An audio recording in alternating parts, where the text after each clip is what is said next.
All right, ladies and gentlemen, Pyromaniacs of all ages, this is Mo coming at you, and I got a practice report for you. Guys, I've been at this all day. I've been trying different formats. We'll see how she works and which is the best one and how to get it to YouTube. I am no savant, that is for sure. But the idea behind the practice reports, since the NFL has changed their health designation, there is no longer a probable. Basically means everybody under the sun is questionable, doubtful, or out. Now, the idea was great. The idea was to have less people on the injury report. Makes sense. I think it backfired. I think there are more people on the injury report giving more questions. Everybody's listed as questionable. So, how can we get through this? One, a lot of your league mates are not going to realize this, and they're going to see the questionable designation, and they're going to freak out. They're going to worry because they don't know the rule change. How can you, a pyromaniac, decipher this minefield? One is the practice reports. I'm going to give you guys the practice Wednesday, Thursday, Friday. See if they did, see if they didn't. Were they limited, were they not? Now, you're going to look for trends. Let's say player A practiced full Wednesday, limited Thursday, did not practice Friday. That's a bad trend. I'm going to have somebody ready to go to plug in for that player. Player B, also listed as questionable, let's say.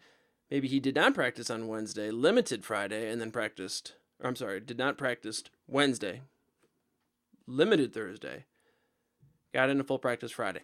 That's what you're shooting for. You could very well have both those scenarios, both guys be listed as questionable, but the one that's trending up, that's the guy I'm going to have confidence in. The one that's trending down, that's the guy I'm going to have someone in my back pocket ready to plug in and play just in case. So let's get the ball rolling. Oh, two other things.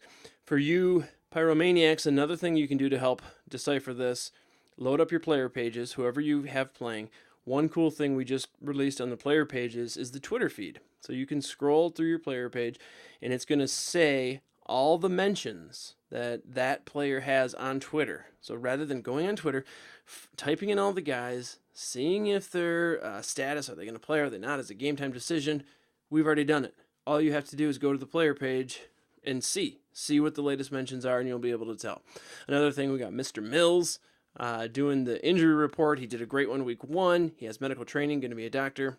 He's doing that on a weekly basis. So with the practice reports videos I'm going to give you, with the Pyro Pro, so you can see the Twitter scroll, and with the injury report videos, you're going to have a great leg up on the competition versus guys that just see, oh, questionable, and then they freak out. All right, so let's get it rolling, Arizona. I'm going to try to give you just the fantasy relevant guys, not really focus on IDP, although I will mention some cornerbacks, some defensive guys, if it's going to influence the game script a bit. Larry Fitzgerald, limited both Wednesday, Thursday. He got full Friday. That's something you're looking for. Deeper leagues, Jerron Brown, limited Thursday, full practice Friday. J.J. Nelson, he did not practice on Wednesday. He was limited both Thursday and Friday. Two guys to keep an eye on, excuse me, if you are in deeper leagues. Atlanta, Devonta Freeman. Folks were questioning on Twitter because he was limited in practice on Wednesday. He got full practice Friday. Julio Jones was limited earlier in the week. He was limited Wednesday, Thursday, trending in the right way because he got a full practice on Friday. Thank goodness Julio. I'm a Julio owner. Sanu, same deal. Limited both Wednesday, Thursday, full practice Friday, trending the right way. Kenneth Dixon in Baltimore. Of course, you should know that he's out. They're talking week 4, perhaps, week 5. I think the offense is going to run through him once he gets back. Until then, it's running back by community, running back by committee. Looks like West and Forsett are going to split the roles. I think Buck Allen's an afterthought. So hang on to Dixon, but he's certainly out for the next couple weeks. Brashard Perriman, might as well pencil this guy in. Chisel it in stone because he is always mentioned with injury. Perriman, he did not practice Wednesday, but he got in 2 full practices after that. Buffalo, of course, just played, so let's skip over to Carolina. Jonathan Stewart. This was nice to see. He was limited in practice Wednesday and Thursday. Got into full practice Friday. Carolina faces San Francisco. Carolina has the highest implied team total of the week. The San Francisco 49ers have the lowest expected point score of the week, and this game at 13.5 carries with it the highest spread of the week. What does that mean? That means for Carolina, you have a majorly positive game script. They're going to run early and often and play defense. For Jonathan Stewart, that's going to be great. I even picked Fozzie Whitaker as a guy you can pick up off the waiver wire when I was talking to D-Rex on episode 45 of The Light. I said Whitaker's a guy who's available in most leagues. You can pick him up and play. The script you're hoping for there, that is most likely, as says Vegas, is that Carolina's going to be up. We know Jonathan Stewart has trouble staying healthy, and if they're up by enough, I think they're going to plug in Whitaker and then run the ball, and Lord knows they're going to have enough opportunities in the red zone. So Stewart, he's a great play. Deeper leagues, or if you need somebody, and if game script goes well, and what you want it to, Fozzie Whitaker could be an interesting sneaky play too. Chicago, Kyle Fuller, cornerback, he's questionable with the knee, limited both Thursday, Friday. That could be an interesting game. I do like Chicago and kind of hoping Fuller does play because I think they're a great streamer this week. Cincinnati, we've got, of course, Eifert is out. You should know that. Adam Pac-Man Jones, he did get into full practice. So Pittsburghers, who were hoping maybe he'd be out if you've got some of the Pittsburgh wide receivers. It looks like Pac-Man is going to play. Cincinnati, James Wright, super deep leagues, wide receiver, did not practice Thursday, full practice on Friday. Oh, anyone else? Cleveland, Terrell Pryor, he got into full practice this week after being banged up a little bit down in Dallas. Tony Romo, of course, you know, is out. Orlando Scandrick, cornerback, he's questionable with a hamstring. Did not practice Thursday, but he got a full go in on Friday. Denver, Demaryius Thomas, questionable, and he might be a game time decision. Why? He's been limited all week. I want to see a guy that has a full practice. He was limited Wednesday through Friday. That concerns me. It's going to be a great script. They're expected to score 26 points. So says Vegas. That's the implied team total. Playing the Colts. We saw the Colts have that soft underbelly. Got a bunch of guys banged up in the secondary, and they're susceptible to the bubble screen, which Demaryius Thomas runs in his sleep. So it'd be a shame if he can't play. Keep your eye on that one. Again, I'm looking at the practice reports. It's telling me limited all week. If he does not get in a full practice, they're going to want to see how he performs during the warm-up, see how he feels. I'm guessing that's going to be the case with Demaryius. Down in Detroit, nothing much there. Anza, defensive end, he's questionable. Detroit's playing Tennessee. Anza was limited in practice, but lo and behold, limited Wednesday, Thursday, got into full practice Friday. Could wreak some havoc for Mariota. Elsewhere around the league, Green Bay going up against Minnesota. Jeff Janis, deeper leagues, he was banged up after last week, but he got in 3 full days of practice. Now, Sam Shields, so if you are a Diggs owner, this would be of interest perhaps. Did not practice all week, working his way through the concussion protocol. Could be good for whoever starts at Minnesota. But I think Green Bay could be a sneaky play too, because it's either going to be a dusty Bradford, or it's going to be Hill, who is going to run an offense that didn't score an offensive touchdown last week. So if Sam Shields is out, that's going to be better for Diggs and that offense. If he's in, going to be better for the Green Bay D, and a sneaky D they could be this week. Houston. Not much to say other than J.J. Watt, limited in practice. Now, he was full on Wednesday, but limited both Thursday, Friday. Indy, the list goes on and on as to the Indy players that are banged up. Darius Butler, cornerback, limited Wednesday, Thursday, did get in a full on Friday. Antonio Cromartie, limited earlier in the week, but he too got in a full. Vontae Davis, their best one, he is out. That's going to bode well for a high-scoring game there. Vegas already expects it to be pretty good. I think the 46, I believe, is the over-under there versus Denver. Of course, Indy will likely be without Gathers. I believe he was out last week. He did not practice at all on Wednesday. Limited Thursday, Friday. So again, they are just banged up. TJ Green is out. It's another safety for Indy. T.Y. Hilton did not practice Thursday. Got in a full one on Friday. Other than that, Patrick Robinson, he's another cornerback, concussion. He's going to be out for Indy as well. Like I said, lots of secondary out there. Lots of secondary and just defense. Jacksonville already has 4 defensive players that have been listed as out, including Prince Amukamara. That could bode well for, San Diego, I believe. Ivory, of course, he is out. He just got out of the hospital with a sickness. Yeldon's going to get the carries as he did last week, but just didn't look very impressive with it. Could be good things for the Jacksonville Hearns brothers once they get in the red zone there, because, doesn't really seem like Yeldon can get it done, although they did give him a red zone look, but all of last year, he just did terrible in the red zone, so it could bode well for the Jacksonville wide receivers without Ivory. Elsewhere, Julius Thomas, before I move away from Jacksonville, Julius Thomas, he did get into full practice this week, so it's looking good. Kansas City, Jamal Charles, doubtful, where he is my boy. I'm going to take time to do the party dance. Where was one of my waiver wire pickups. In fact, my waiver wire pickup before week 1, my waiver wire running back suggestion, my waiver wire plug and play wide receiver suggestion, and my stream quarterback. All 3 of those guys were the 3 most added players after week 1. So I had a good prognostication going into week 1 there. So Ware is still my guy because it's looking like Charles, doubtful, again, limited in practice. Macklin, might want to check this one. Did not practice, non-injury, I believe. So we'll have to see exactly what that is, but look up Macklin, see what's going on there.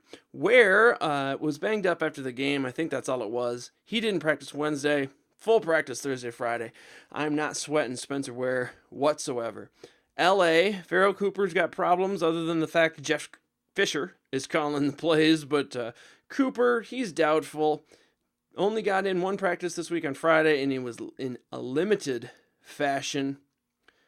Moving down to Miami, Jordan Cameron, he got in full practice all this week, although listed as questionable. That's one of those guys I expect to play, even though he's listed as questionable. Not that you are playing a Cameron.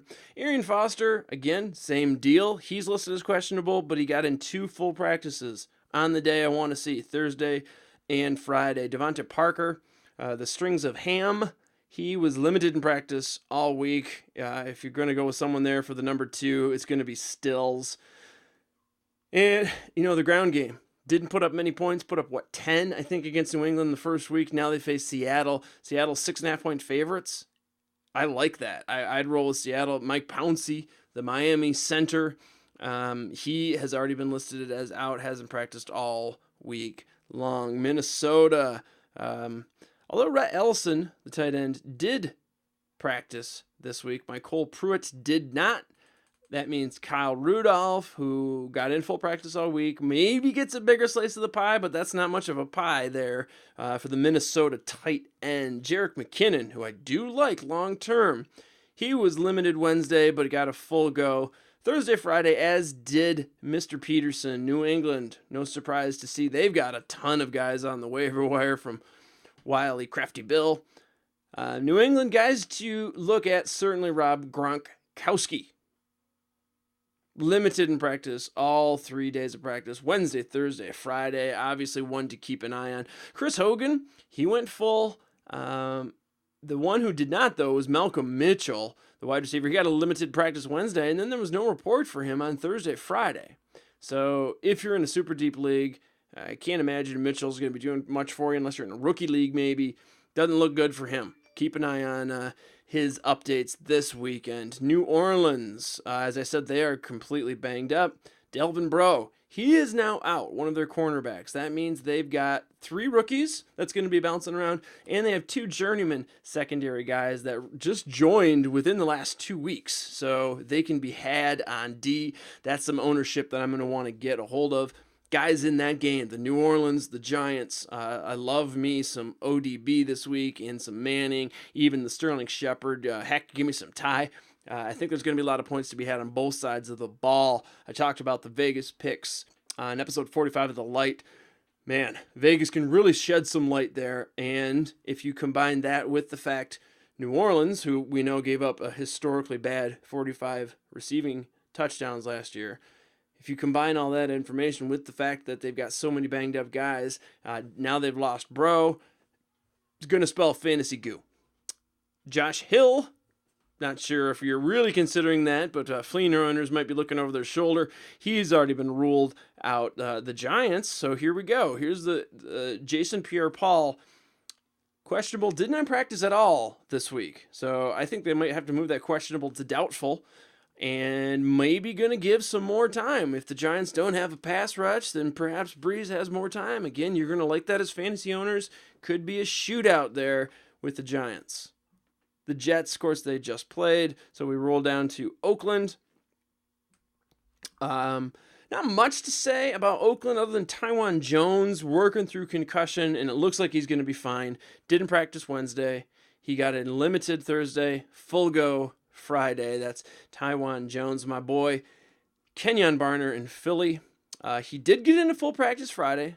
He was not on the field on Thursday, but I think it was from a non-injury. So full practice Friday. Zach Ertz, he is out for Philly. Did not practice with the ribs. Make your adjustments now, Ertz owners. Pittsburgh, Ryan Shazier. Now, if this guy's out, that could bode well for Cincy. I love me some Green this week. Over 500 yards and 3 touchdowns in the last 3 games. A.J. Green has faced Pittsburgh. Now, Ryan Shazier, though, listed as questionable. He's trending in the right way. So, did not practice. Limited Thursday. Full Friday. Also, Marcus Wheaton. Here's one trending in the wrong way. You're going to want to watch this one. Marcus Wheaton, questionable with the shoulder. Full practice Wednesday, Thursday. Limited Friday. Trending wrong way. Marcus Wheaton could be good things for Eli Rogers owners. D'Angelo Williams, after not practicing on Wednesday, I believe it was non-injury related. He was full on Thursday. San Diego, their boy, Joey Bosa, is out. Other than that, Jason Verrett, limited practice Wednesday, did not practice Thursday, and then full Friday.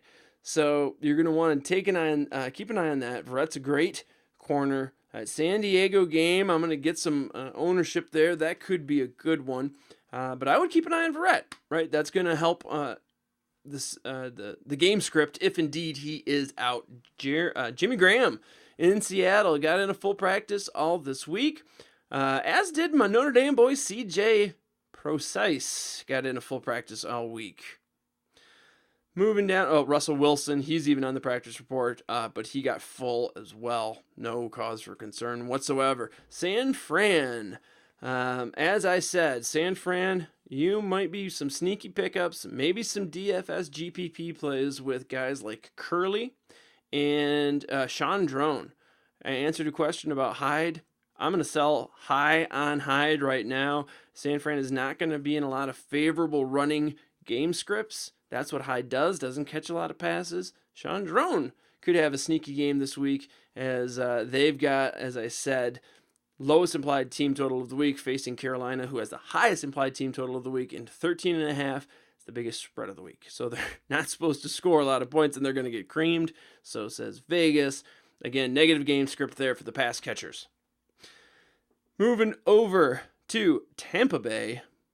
Nothing really to talk about here, but they do have their linebacking core really banged up. 3 of them, all listed as questionable. They also have a defensive end listed as questionable and a cornerback. So Tampa Bay's defense is hurting a little bit. Tennessee, of course, Kendall Wright, he's out. He was out last week as well. And finally, Washington, the young rook Josh Doxson, he was able to get full practice all week. Matt Jones was also able to get full practice all week long. All right, guys, use this to your advantage. Like I said, these are names that you should be listening for. If it's trending in the right way and listed as questionable, you're not going to worry about it. If it's trending in the other way, like I said, guys that did not practice Friday that were practicing earlier in the week or even limited on Friday, those are the ones you want someone in your back pocket ready to go. I am Pyromaniac Mo. This has been a practice report for week 2. Get your picks in, and good luck to y'all, and we'll see you on down the line.